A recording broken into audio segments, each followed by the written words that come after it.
Welcome once again, dear students. Today we shall be looking at theory and practice of African music and singing, and we shall look at the topic of African traditional folk singing by your presenter and instructor, Erisa Walubo.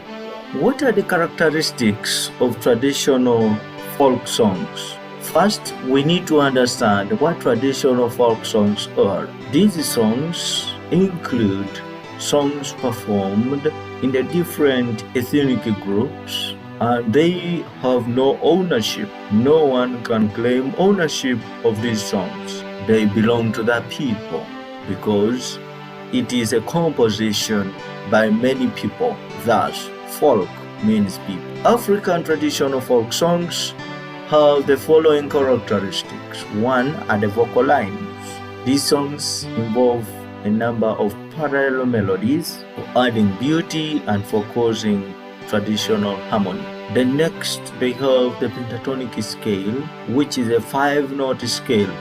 Do, re, mi, sol, la. However, a few notable ethnic groups such as the Bamasaba, the slopes of Mount Elgon in eastern Uganda, use the hexatonic scale, which is a 6-note scale. Do, re, mi, fa, sol, la. They have overlaps. To overlap is what literally we refer to as fetching or dovetailing. Normally, the soloist or the choral group, the leading group, resumes to sing before the choristers complete their part. So, before the chorus complete their part, or the group responding, the soloist resumes his or her line. That is what we call overlapping. Next is accompaniment. These songs have accompaniment, and it ranges from basic accompaniment such as clapping and stamping, and then other traditional musical instruments such as the drum, and melodic instruments like the xylophone are also included. Then the traditional tone. Each traditional setting, ethnic group, has a distinct way they sing. So those essential elements which are specific to every ethnic group bring out the traditional tone. For instance, the way the Banyankore sing is not the way the Banyoro sing, and neither is it the way the Basoga sing, not even the Acholi. For instance, in Busoga and Buganda, they use the vibratos, locally known as gono.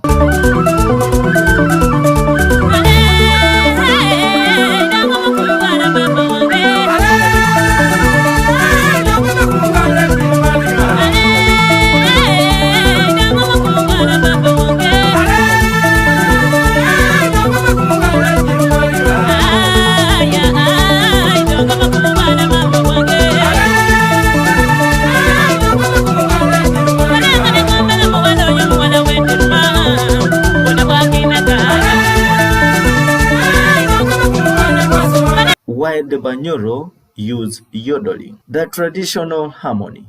As a result of overlaps and the traditional tone plus vocal lines, the songs literally attain traditional harmony. The next are the ululations. Normally, the climax of the African traditional folk songs is announced by people ululating. This is also distinct to different ethnic groups. Next, they have the responsorial form. Most of these songs are call and response. There is a leading group or the soloist, and then the responding group, which is the chorus. The strophic form is also common, where the song has a similar tune, just one tune, but the artist keeps on adding the different words to form the different stanzas or strophes. Also, these songs are functional. Specific songs are for specific occasions or functions.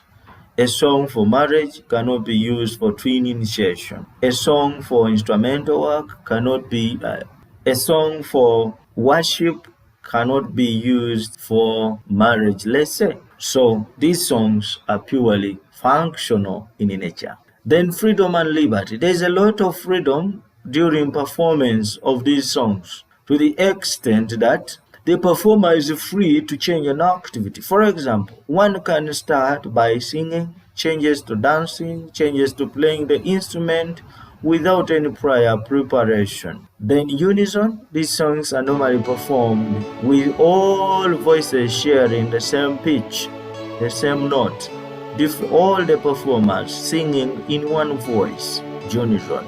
Then integrated, they are normally integrated with the three components of performing arts, that is music, dance, and drama. So all the songs integrate the three components at a go. While there is drama, there is music, there's also dance at the same time.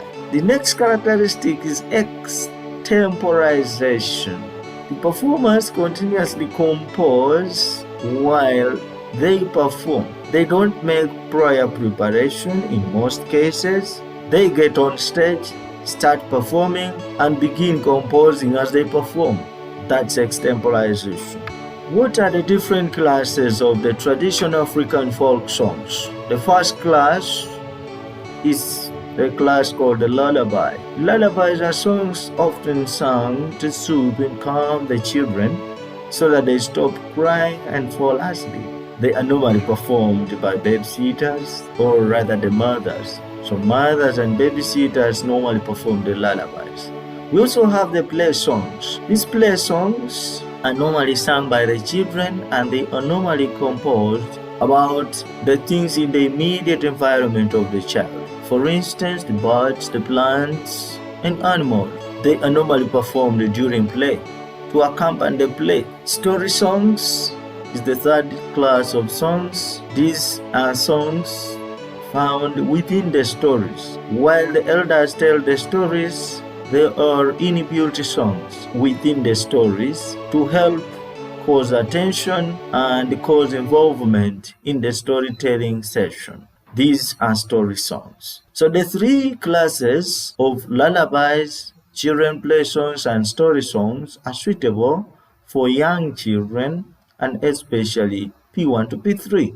What are the characteristics of each of those classes? Discuss with your colleague. The next class of songs are the worship songs. Worship songs are performed to appease the gods in form of thanksgiving and asking for several physical needs such as rain, such as children, such as good harvest, and so on. The next class are the work songs, songs which accompany work such as hunting, trapping white ants, fishing, blacksmithing, name it. Songs which accompany these different pieces of work are called work songs. Then war songs are those songs performed before, during, and after war. A common example is Sematimba Nechikwabanga of Uganda. These were songs, normally these are songs performed to congratulate the victorious warriors,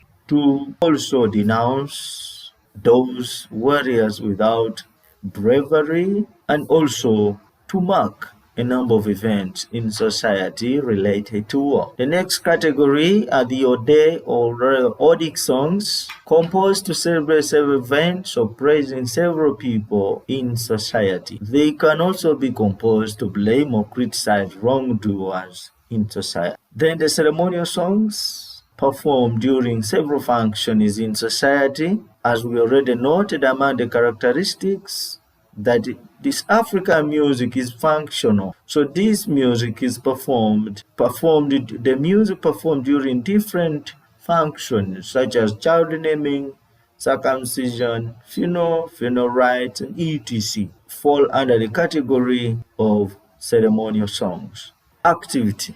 Make a compilation of at least 100 common songs that you can use to teach different subjects in the primary school curriculum. Center these songs on the different categories and classes. Learn to perform them and enrich your repertoire. I thank you.